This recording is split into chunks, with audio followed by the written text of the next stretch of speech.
This video is made possible by Practical Defense Systems, the best online security training at the lowest prices. You can start your security career today online at pdsclasses.com. Check them out.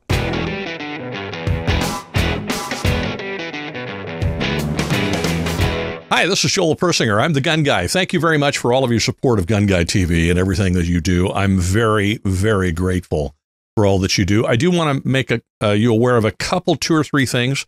One is that we got rid of our Twitter account today because I don't want to support Twitter anymore and moved over to Parler. You'll find the link to our Parler account in the description. Likewise, I'm also working on a brand new website and a brand new way for you to be able to see all of GunGuyTV's content, both the things that I put on YouTube, but also the things I put behind the scenes for Patreon. I'm trying to get away from Patreon.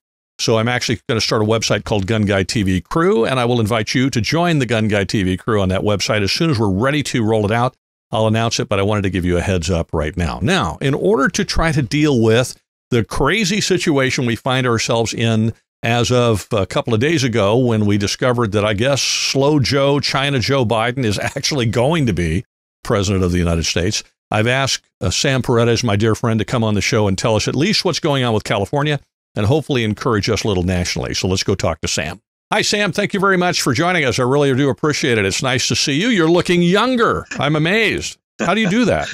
Well, you are very kind, and I found that if I continue to take more gray hair off my face, that all of a sudden I look younger. So I should shave everything here. And then the problem is I grew a beard because I don't have a chin. And this way, if I grow it big enough, it looks as if I have a strong jaw. But the Lord is trimming away my hair up here. So sooner or later, I'll probably just have to shave my head. So I'll lose the beard and just keep the incredible. I wouldn't look as good with you as you do with that. That's no, you look great. You look distinguished. Your beard is distinguished. That's a nice way of saying you're looking old, dude. You look. That's what they say to each other. Oh, you look quite distinguished. You know, you're older than me, so I can always pick on you a little bit. That's the way that works. Yes, you can. Well, yes, listen, be careful. Be careful of your elders, though. Yeah, I know. That's exactly. My Bible says I have to respect my elders. So there you go. Well, I want you to tell us what's going on with California, but I'd also like to get your reaction to what's happening now that we know for certain that Slow Joe, China Joe, is, God help us, going to be president of the United States, and that Kamala Harris, whom we've had to suffer under in California for years, is going to be, dare I say, vice president. What are your thoughts? Well, here in California, the legislature is scheduled to come back next Monday, the 11th. Whether that actually happens, we are not sure. I spoke with a friend of mine who works as one of the sergeants in the Capitol, and they couldn't tell me for certainty that they were going to be in. We heard recently that one of the workers in the Capitol garage had been there for over 40 years, passed away as a result of the coronavirus. And so there's a little bit of trepidation as to how they're going to do things, who's going to come back in. Certainly, they will not allow us dastardly lobbyists to enter the building because we will infect it with more than the pandemic in their eyes. The truth is looked upon as a virus to them. So we're not really sure what the process and the procedure and the schedule is going to be. Only one gun bill has been sponsored so far. It's a spot bill that contains no language, so we don't know where the author is going to be going with this. We expect that there will be far fewer bills introduced in the legislature this year, simply because their schedules are going to be shortened immensely, and the ability for them to have committee hearings is going to be impacted. That's all a good thing. As a matter of fact, I'd be happy if they just decided to take a sabbatical for 2021 and not come to the Capitol. Yeah, you and me both. Sponsor any bills, but that's I need to pray really hard for that to happen. Yeah, me too. What's going to happen with our governor? You know, we're going to have Kamala Harris is not going to be senator of California anymore. He's going to have to appoint someone. Can he escape the recall by appointing himself to the United States Senate? He can appoint himself. That's not usually looked upon with much favor from the voting public when a governor, self-appoints himself to the United States Senate. The word is that he is planning on appointing our Secretary of State, Alex Padilla, to the spot. And he will become the United States Senator to take over Senator Harris's spot. That's not an improvement at all as far as philosophy is concerned, as far as support for the Second Amendment. He's still pretty much a left-wing activist, a nice guy, there's no question about it, but still a political foe, to say the least. So then that will leave his spot open. It's going to require a temporary person to be put in place, a special election, all kinds of things have to happen to fill in that slot, as well as the slot for outgoing Xavier Becerra, who has been tabbed to be the president's next director of housing and human development, I believe. So there's a lot of uncertainty as to what's going on here in California. So when people say, elections are only every 2 years, that's not true. We are going to be involved in elections all this year. And we're already, frankly, preparing for the 2022 elections. As far as the situation, you know what, before you go any further, let me ask you a question about that. Because ask me. Well, the reason I asked the question is because there are the figure that gets bandied around is between 74 million and 80 million people in the United States, by and large, and maybe more, because apparently, according to polls, some Democrats feel the same way, that they feel very strongly that the presidential election was fraudulent and was stolen. Does this affect turnout in future elections?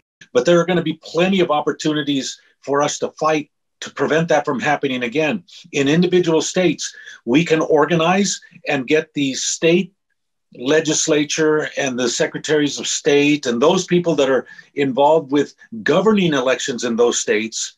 We can get election reform there so that these things won't happen again in states like Georgia and Pennsylvania and Wisconsin, Arizona. We can fight hard. We're going to have plenty of opportunities to work to prevent this from happening again.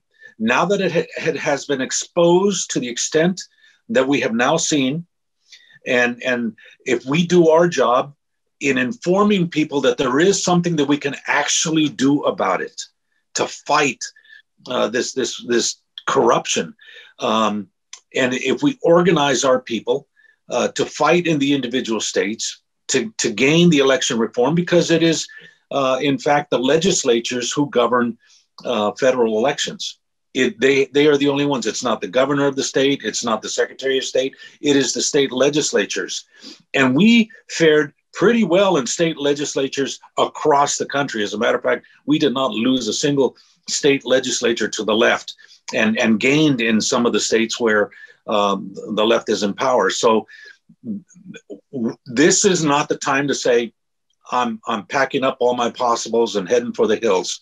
I'm donning my coonskin cap and going to live off the land. This is not that time. Joel, what you did say, and it's important for everybody to realize, America is divided right now. And it isn't lopsided on one side or the other. It is very closely divided. There is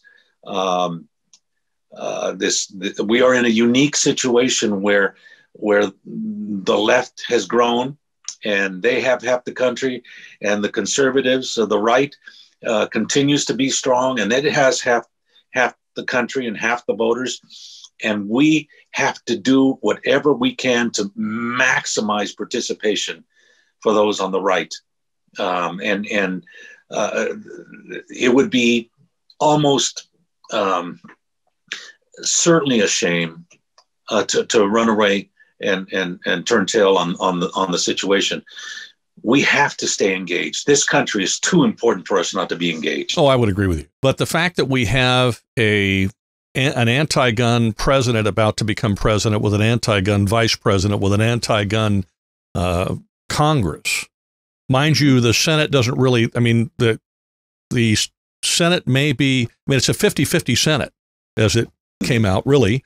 And the tiebreaker is Kamala Harris, the vice president. They don't really have this landslide advantage, the Democrats. So it's tighter than people think. But we've been here before, and it seems to me that the guard against terrible things happening to the country were the states, the individual states' rights, the governors and the legislatures. Am I remembering that incorrectly? No, you are absolutely correct. Everybody's, you ask people, what is the 10th Amendment to the Bill of Rights? And very few people can tell you that it's all about states' rights, and the amount of power that they have that the federal government cannot infringe upon. And so that gives us a target, so to speak, or an area where we can operate in order to maximize constitutional rights in the states in order to impact our constitutional rights on a national basis. But this is not the first. Way back till the beginning of the country, we've had a divided country on multiple occasions, maybe not as close as this one, but pretty close. And President Trump will not be the first president that will not have attended the inauguration of the next president. He will actually be, I believe, the fourth or fifth president that chooses to do that. And some of them included some of our founding fathers. The divide, the political divide, the philosophy, the direction of the country was so pointed, and there was very little agreement that this kind of situation is not new to our country.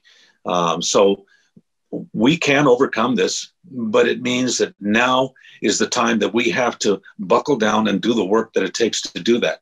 And that means that a lot of our folks that have been sitting on their couches and saying, okay, you guys go and fight on my behalf and all that stuff, are going to have to get up. You're going to have to put on your boots, strap it up, and go out and do what needs to be done in order to impact state legislatures, elected officials to the various houses of representatives or assemblies and state senates in order to combat what happened in this election. It strikes me, too, that the founding fathers were brilliant in the sense that they created the system the way they created it, because they were aware of the fact that there would always be this tension between one line of thought or one type of thought and another. And so we're in a time of great tension. Even what happened with President Trump battling it out, trying to win all the way through the court system and all the way to Congress is not new. That's happened before in our country. And indeed, pretty much every Republican president that's been elected president in the last couple of decades, at minimum, there have been Democratic Congress members who have stood up to try to object and see if they could get a senator to sign on to it as well. They just never could. But it actually has gone through the process as it did this time before. This is not news. It's not illegal. It's not something the president did that he shouldn't have done. My question is, I wonder if the fact that the populace is so ill-informed as to how the country works, does that work for us or against us? Well, it certainly is a challenge for us. And it points out the need that Senator Richardson would always talk about when he first started gun owners, is that it's our job to educate those that we can, and energize those that are willing to act on the education that they get. But at some point, you stop educating and you start organizing. You start putting together the resources and the structure to be able to have an impact on the political process. Joel, you and I know that we have an immense foe in the mainstream media. They have no desire to educate the people about the American process. Our children are not receiving the information on how our political process works in schools.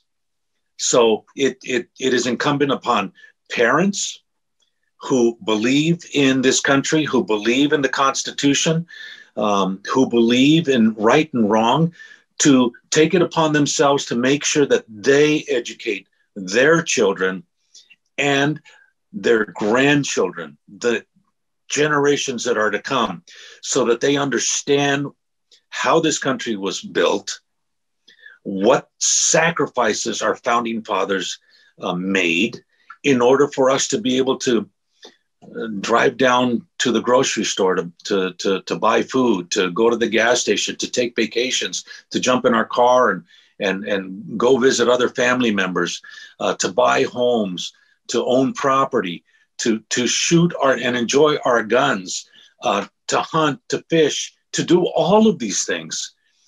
And it is incumbent upon us to teach the next generation that's coming up. So our job is both in the external political realm and arena, in campaigns and efforts like that. But the most important job we have is to teach at home, to teach our kids, no matter how old they are. It's never too late for them to be exposed to the greatness of this country and what our founding fathers gave us, bequeathed to us, and then to share that with our grandkids. And we have to make that a very real aspect of our lives, and take that responsibility of educating the generations to come very seriously.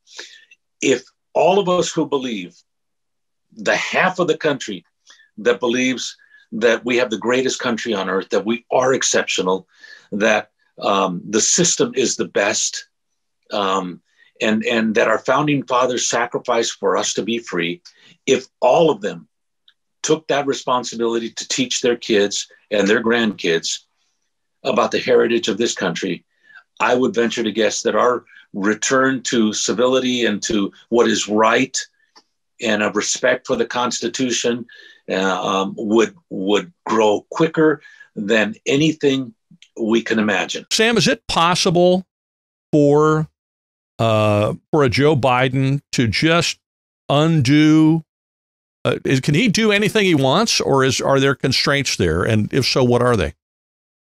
There certainly are constraints. It is not a good situation that he has control of both houses of Congress. But mind you, it's 50-50 in the Senate. They've got a small margin in the Congress, a margin that I believe we will be able to overturn in the upcoming elections less than 2 years from now. The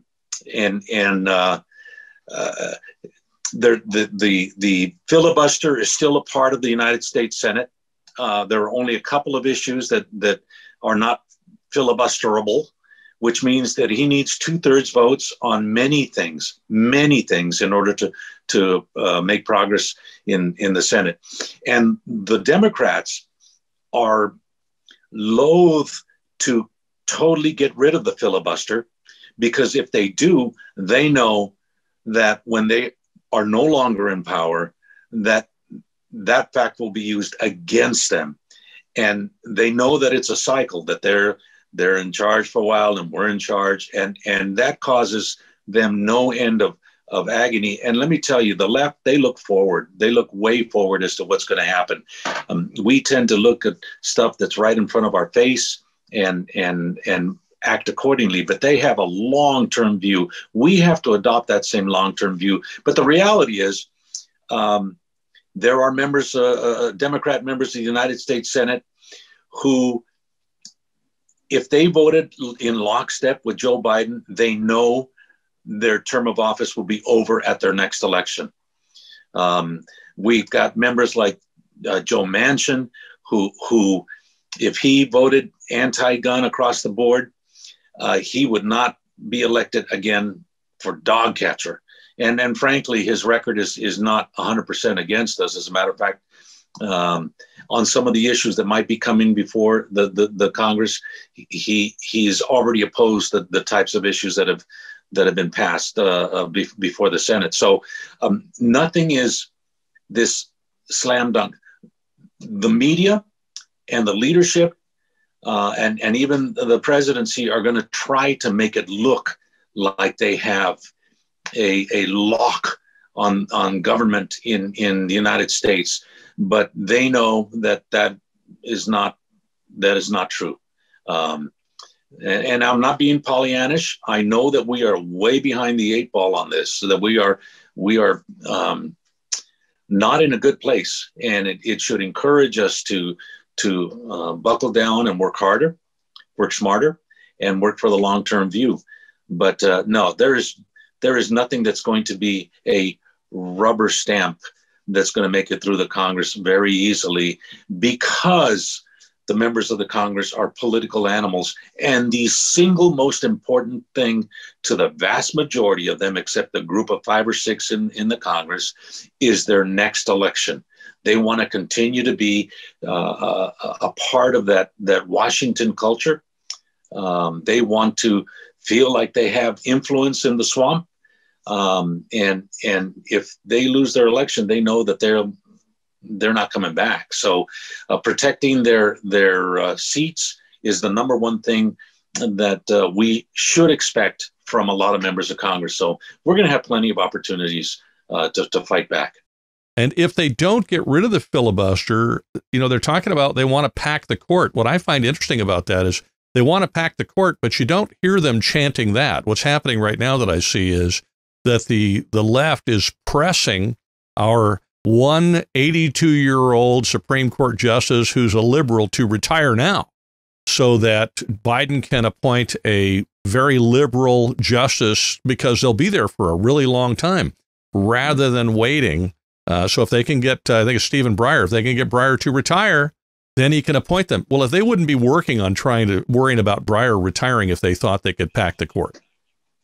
That's absolutely correct. Now, remember, the last time that the court was packed was under Franklin Delano Roosevelt, where he took it from 7. It's been down in our history down to 5, and then it was 7, and he packed it to 9, and he wanted to go to 15, but finally the Congress and the court said, no, that's just not the right thing to do, and any further efforts failed. When Ruth Bader Ginsburg, the Lord rest her soul, admonished the Congress to not consider packing the court and increasing the number of seats on the court, that 9 was a good number, they would be spitting in her face and in her memory if they pushed to do that. But frankly, there are members of Congress that are willing to do that, to walk over the dead bodies of their own people in order to accomplish what they want to accomplish, those being the most left wing of the left wing. But there is a contingent there that would not want to do that. And I think that's very real.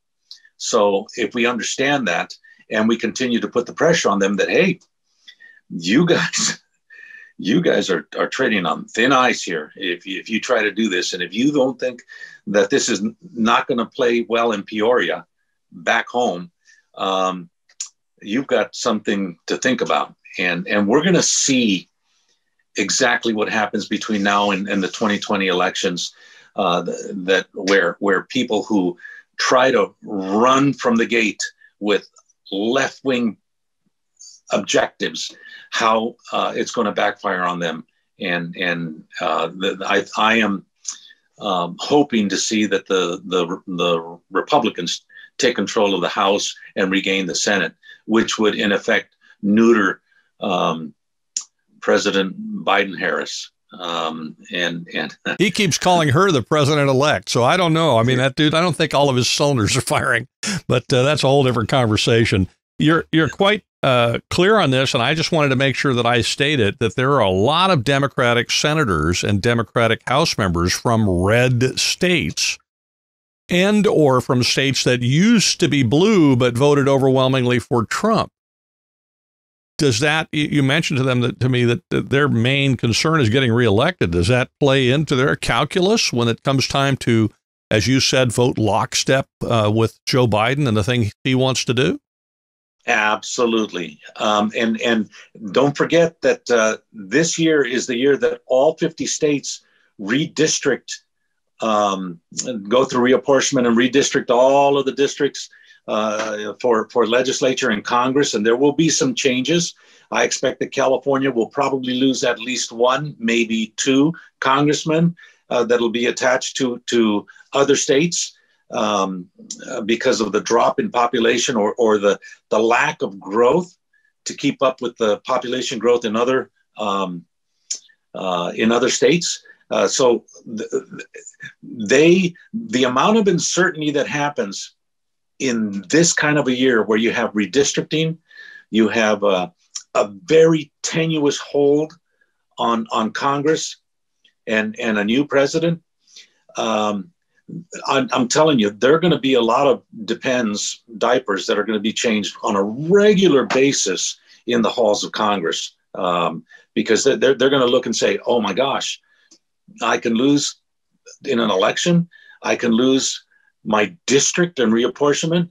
And remember that the majority of states are red states, and they will be doing whatever they can possible to make sure that they remain red states in Congress. And sometimes that means shaving off some of the votes that some of the blue members of their states have in order to make their elections a little more competitive. So there is a lot of stuff going on for us to be involved in order to influence what happens to the future of our country. Now, Sam, do you think, I've had a couple of people tell me that, say this one way or the other, do you think the Trump family's going away, or are they going to stay involved?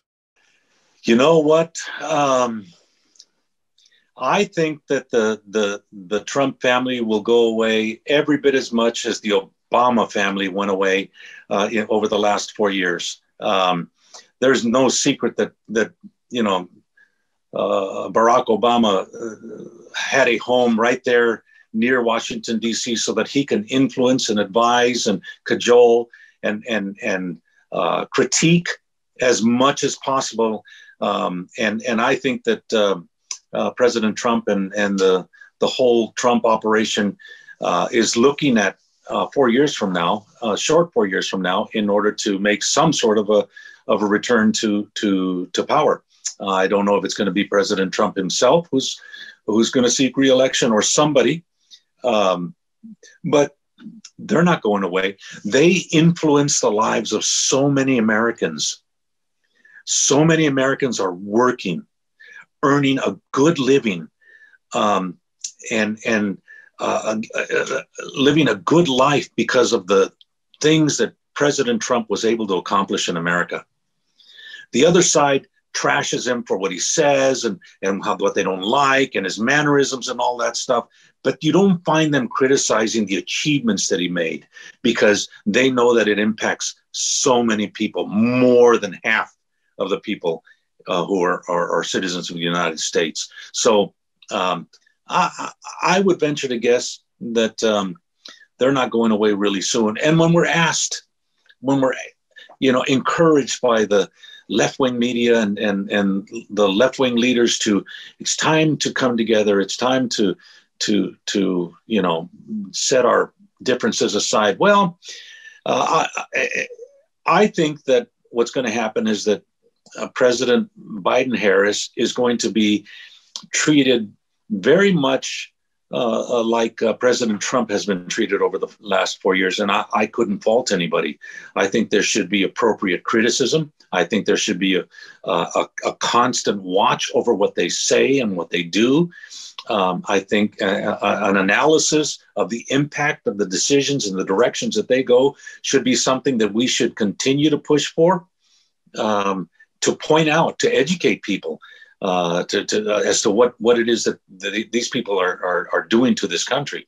The accomplishments of the Trump administration are going to be very difficult to overturn, because if they do try to overturn those accomplishments, they impact people who are voters, and not all of them are Republican.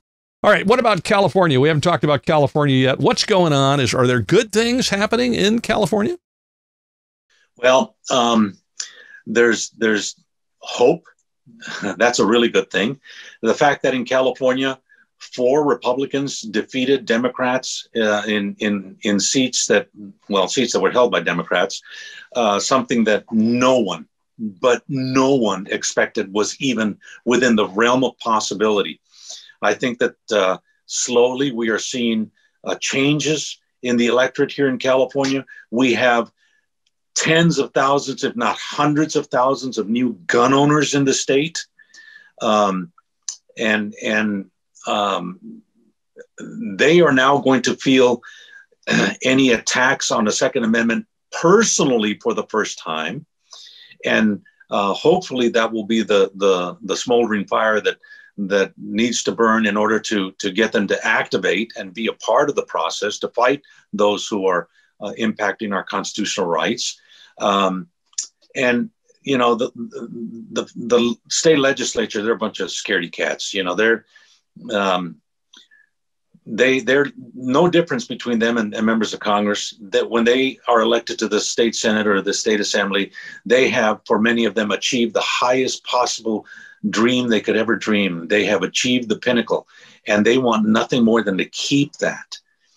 And with the loss of a congressional seat or more here in the state of California, that leaves less upward mobility for members of the legislature to do something in politics after they term out. They've served their 12 years in the state legislature.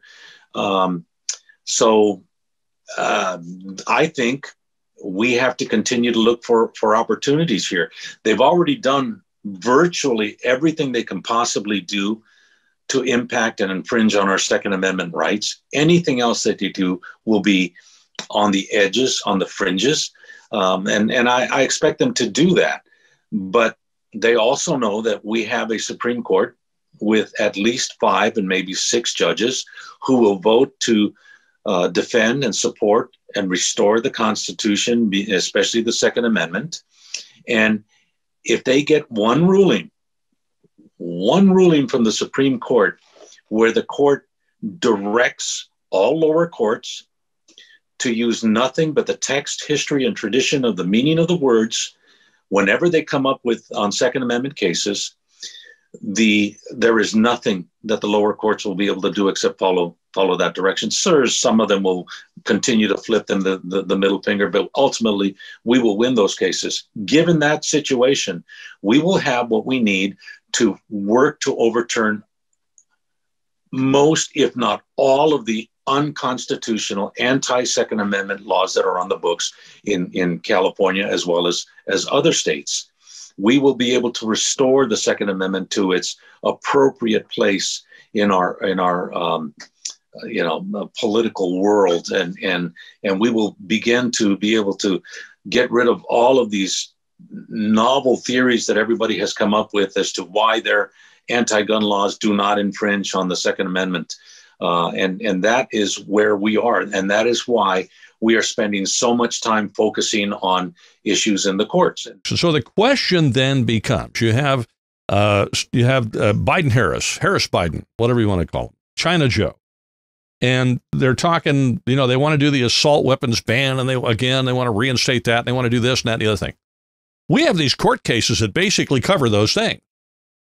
If the Supreme Court rules in our favor on one of those issues, what effect does that have on Biden's ability to push gun control that's similar?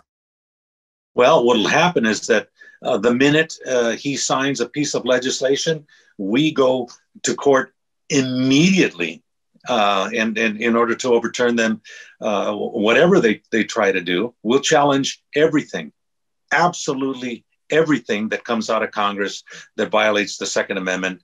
In a very focused way. And I think we will win. And at some point, they're going to have to stop, passing this legislation that continues to be, they won't.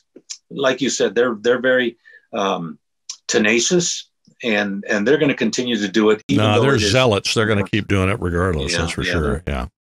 So that's not going to slow us down. I think we will have the tools in place to be able to overturn everything that the president tries to do, except some ancillary issues where by executive order he can impact the importation of stuff from outside the country into the United States that has to do with firearms and ammunition. He may be able to affect that through executive order. But what that's going to do is going to give the impetus to stateside manufacturers to up their game to fill the void that is created by the absence of foreign imports in guns and ammo. So there's nothing but opportunities that are going to be presented. If you could describe for the average American gun owner, average California gun owner for us, where do we go from here? What do we do now? Well, Senator Richardson always said that after a campaign, heated campaign, win or lose, you have to take back. And if you just pack your bags and leave, then the effort was for naught. You should have gone on vacation or done something different. But even when you lose, it's time to sit back and take stock on what you just experienced. He called them residuals. Okay, how many more contributors did we identify in this campaign? How many more volunteers? How many more spokespeople did we identify? What other organizations did we cooperate with or coordinate with in order to be involved in the political process? What do we have to do to build those to give us more structure for the next engagement that is inevitably going to come? We know there's going to be another election. So you have the choice to run away, or you have the choice to sit back and say, okay, what did we do? Where are the areas that we need to grow in strength or technology or experience? And where are the things that we did well? And what do we need to do to build on those things? And you know, that it's as simple as that. People say, how do we do that? How do we do that? Well, you get involved with the organizations that you were involved with to try to impact this election. Those people that were participating with Gun Owners of California or Gun Owners of America or the other organizations to fight in the political process. Remember, this loss was by the narrowest of margins imaginable. Narrow margins. So if we improve on our technology, our experience, our organization, our coordination, we will grow and we will be better the next time we get involved. We will know what to expect from the other side. The fact that the curtain has been pulled away from these elections and how it is that the elections seem so corrupt in so many cases has exposed this. And even people who voted for Biden are not happy with that and would be happy to do anything to make sure that the light of day is shown on elections and the electoral process in order to have confidence in the elections. Everybody wants to have confidence as far as the citizens are concerned, want to have confidence in the elections, because it is the elections that define our democracy, that are not the democracy, our republic. These are the things that allow this country to even exist. And if there is concern about the efficacy and the solid nature of our elections, and there's discomfort with that, the other side cannot live long with that, because at some point it will boil over and they will lose by huge amounts. And so now is the time to sit back and say, okay, we lost. You know, if you support a sports team, a baseball team or a football team or a basketball team, and at the end of the year, they didn't win the title, what do? Do the organizations wrap up and say, no, we're gonna cancel our club, we're gonna sell off everything, and we're not gonna look to the future? No, they go into the drafts. They look at evaluate what their strengths were in their team and to see what they need to do to build on that team. And we have to do the same thing here in our process. We have to look back and say, okay, how many more people do we need to get involved in these particular areas? What kind of people and what kind of technology do we need to learn and utilize to our favors? Where are the areas that we should be focusing on in order to bring change and reform, to allow for fairness and equity and the truth to prevail? Those are the things that that we have to be involved in. And for those of you at home who are saying, how do you do that? Is you get involved. You continue to be educated. You get involved with Gun Owners of America or Gun Owners of California or any of the organizations that you support, that philosophy matches with you, and you listen and you continue to educate yourself. And then when these organizations call on you to call your state legislature on bills that have to do with election reform or redistricting or any of these things, you have to take the time to drop the dime. And only you and I know what that means, because most people don't understand what dropping a dime is. To make the phone call. Remember back in the old days when we used to have pay phones and you would drop a dime and make your phone call? That's what you have to do. You have to be able to willing to use your cell phone to make a phone call, to let your elected officials know how you feel, to know what it is that they are considering, what the bills are that impact our future freedoms, and let them know that you are there and you are paying attention, and that this is what me as your constituent want you to do. And if you don't, I'm going to be working very hard to oppose you in the next elections. So there's still, the formula isn't different. The way we impact our country is not different. It's just that hopefully this has sounded the alarm for our side, that we have to get better, we have to get more dedicated, and we have to organize more in order to win. It's going to be hard. It's going to be difficult. It's going to be tumultuous. And with the left gaining such a voice in the Congress and in the media, we're going to hear stuff that's just going to burn our ears. Well, I say, stop listening to that crap.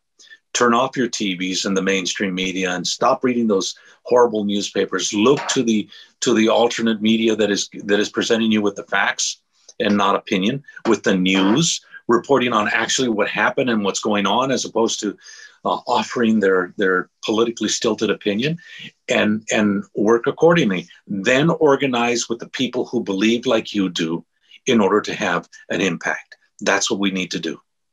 Sam, you started to mention something you were doing in conjunction with CRPA, and then you were going to look it up, and I interrupted you. Can you want to tell us what that is? We are working right now on even another amicus brief to support a lawsuit that will ultimately go to the United States Supreme Court. And it is the Second Amendment Law Center, a newly formed foundation here in the state of California. California Rifle and Pistol Association and Gun Owners of California, we are the petitioners that are supporting a lawsuit that has to do with the Fourth Amendment, but directly impacts the Second Amendment. And this will give, again, the United States Supreme Court an opportunity to rule on the scrutiny. And that is a very, very important issue. So we haven't slowed down. We enjoyed a couple of days for Christmas and a couple of days for New Year's, and we hit the road running. We still have attorneys that are working day and night to fight back through the courts, where we are going to achieve some amazing victories. And I have a very strong feeling that some of those victories are going to come this year, and they will be monumental. Senator Richardson, in his book, Confrontational Politics, points out that the left, one of the tactics that they use in confrontational politics is that they push very hard to achieve something, very hard, until we organize and fight back to a point where we are effective in pushing back some of their gains. Then they relax a little bit, and we feel like we've won a little bit, and then we relax, but they have gained ground, because they take 2 steps forward and all they gave back was a half a step or 1 step back. Now is the time for us to organize and continue to push them on their heels, run right over them, and fight to protect and defend and restore order, law and order here in the state of California. And we invite people. And Joel, I have to tell you, I can't tell you how many checks I've seen from people from all around the country that are contributing to Gun Owners of California, thanks Amen. to GunGuyTV podcast. And to all you folks, we're grateful. I mean, from Florida and Wisconsin and Minnesota, I'm constantly amazed and grateful to those people. And a lot of them have not been minor contributions. They've been significant, you know, and we are so appreciative of that. And we will honor the support that we get. We hope to double in size this year so that we can fight back even more effectively here in the state of California. And Joel, I appreciate you working with us and helping us, fighting alongside us as we continue to do this thing. Again, if you're doing anything, you need any help, you got an event, you need me to be there, just give me some notice and I'll be there. Humbled and appreciative and grateful for your friendship and your help. Thank you. You're welcome, sir. Thank you so very much for sticking all the way through this. And thank you very much for all of your support of GunGuyTV. Wherever you go, whatever you do, please stay in the fight now, but not violently, please. Stay in the fight and be safe.